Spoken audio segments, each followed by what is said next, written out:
Hi, comic book fans, and welcome to another SuddenlyComics.com video. And today it's a sort of unboxing video, except all of these comics have already come out of their boxes. So it is a sort of, I'm just going to show you comics I've picked up recently. Um, Nice little varied collection here.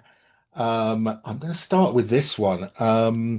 This is a series. I don't know if you can see this fabulous artwork.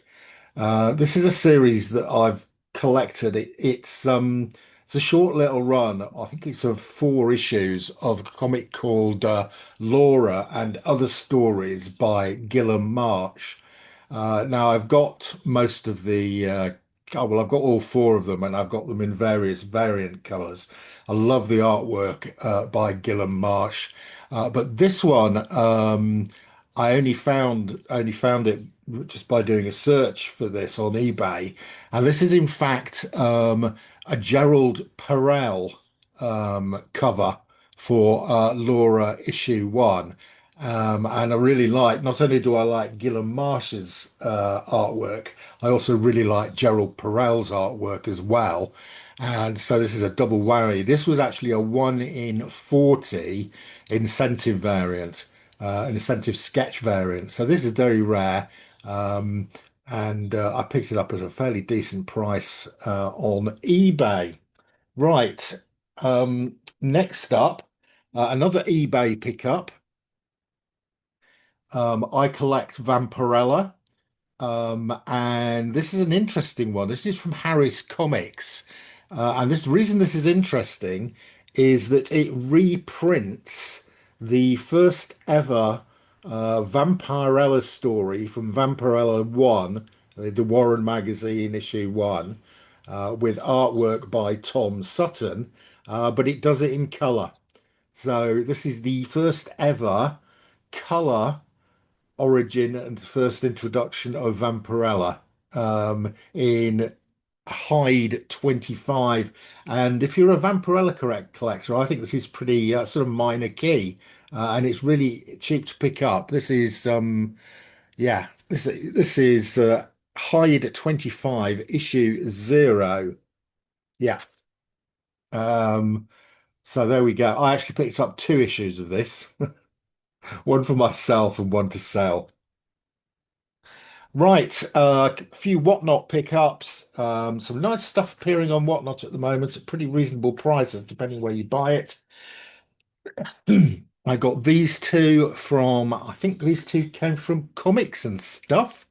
A couple of Lois Lanes, which I hadn't got. I am collecting Lois Lane. This is a great cover here, and I think this is that's Thorn. The lady in green is Thorn. Really super cover here. This is a Dick Giordino cover. This is Lois Lane at 114, which I hadn't got and now have got. That'll go in my Lois Lane collection. And this one as well I hadn't got. This is a sort of one of these giant issues. There's some reprints in this, but it's in not bad condition. Spine, it's a square bound, and the spine is not, but is it square bound? Well, it's got staples in it. It's a sort of square bound stapley thing. Um, and that is number 113, I think. Yes, 113 and 114. And I hadn't got either of those two. Um, Also picked up from the same auction a couple of war comics, basically because they were going very cheap, and I do quite like Joe Kubert, and these were in pretty decent condition. This is Men of War issue 16, a great Joe Kubert cover, and also this guy here climbing out of the ground is actually a character called the Gravedigger, who's a reasonably, he's a minor, he's a sort of a minor DC character, and he appears here again. There's 2 comics in here. Um, I think I picked these up for £3 for the two, and they're not in bad condition either.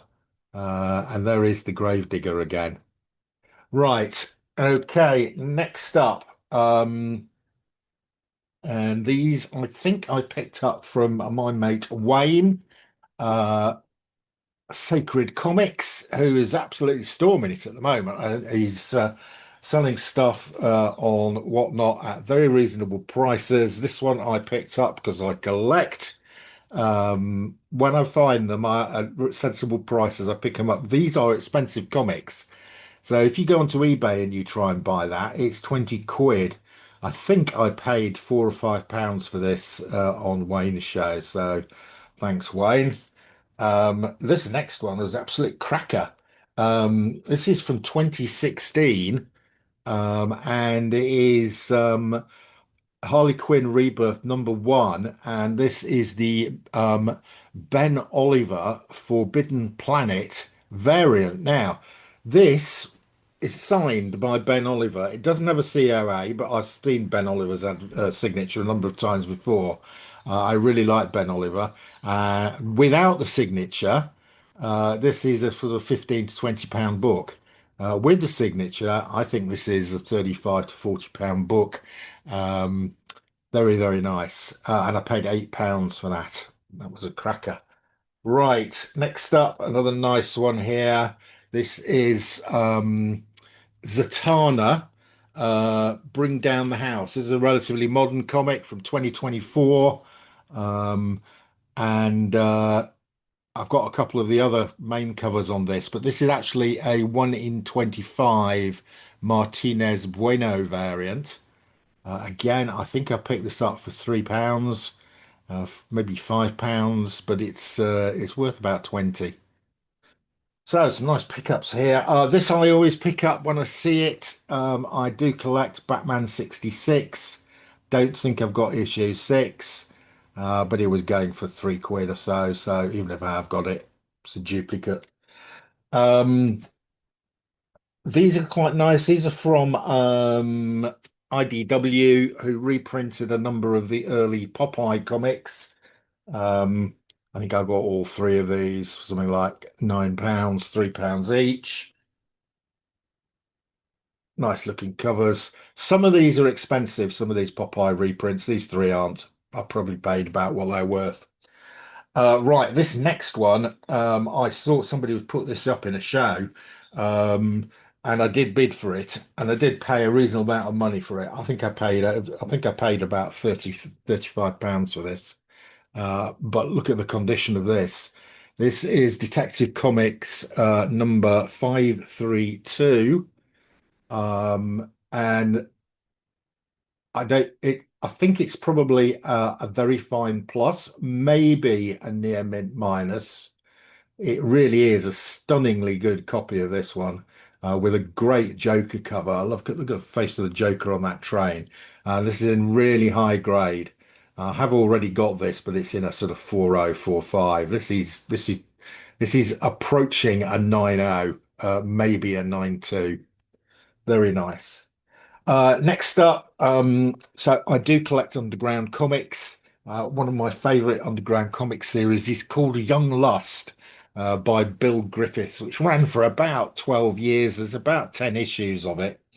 And I found this. I had never seen it before. Um, I think this is from the early 70s.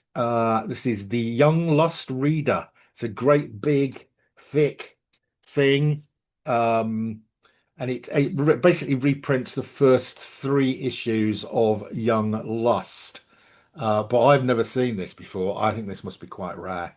I don't know how many of these were produced, but yeah, very pleased to pick that up. And in really pretty good condition as well for something that's probably around 50 years old. Right, next up, talking about things that are quite old. This comic uh, came out the same year as me, 1959. So it's the same age as me. This is 66 years old.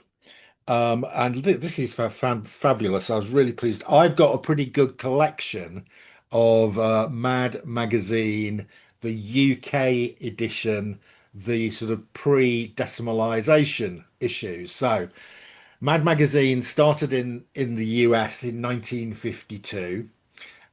And there were various foreign versions. One of the longest running foreign versions was the British version that started in 1959 and ran for something like 374 issues. So it was pretty long running.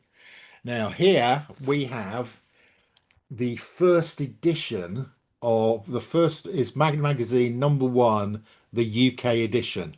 This is actually adapted. This cover is adapted from the American number 30, which was the first cover appearance of our friend Alfred E. Newman. Okay, so yeah, there we go. And I picked this up on eBay from a guy. It is in fabulous condition. Um, I really am very pleased with this. I mean, it's 66 years old. So it does show some signs of wear. There's wear down, a bit of wear down the spine, but I think this is it's probably a 5.0, maybe a 5.5. Um, yeah, and the guy who sent it to me said, "I've got you to send me a letter." He sent me a letter with it. I don't know if you can see that there. Yeah, I've just about get it. Dear Mark, thanks for purchasing. I've owned this for many, many years, and I hope you enjoy it. There we go. Uh, really pleased with that. That will go in my collection. As I say, I've got nearly a short box full, a magazine box full of UK Mad magazine from the issues probably 1 to 120, something like that. Right, finally, I think I might have shown this before, but I'm showing it again. This came from the deal that I did with my mate Bill in America. I got a load of Vampirellas from him, but he did send me this fantastic copy of Eerie number 81 with a large giant woman sort of pretending to be Hong Kong. Hong Kong. She's not pretending to be Hong Kong. Hong Kong is a city. She's pretending to be King Kong and fighting the biplanes. And I don't think she's got any clothes on. She has not. She has not got any clothes on. What a great cover this is on Eerie number 81. Right, I think that's it from my recent pickups. I hope you've enjoyed those. See ya again soon.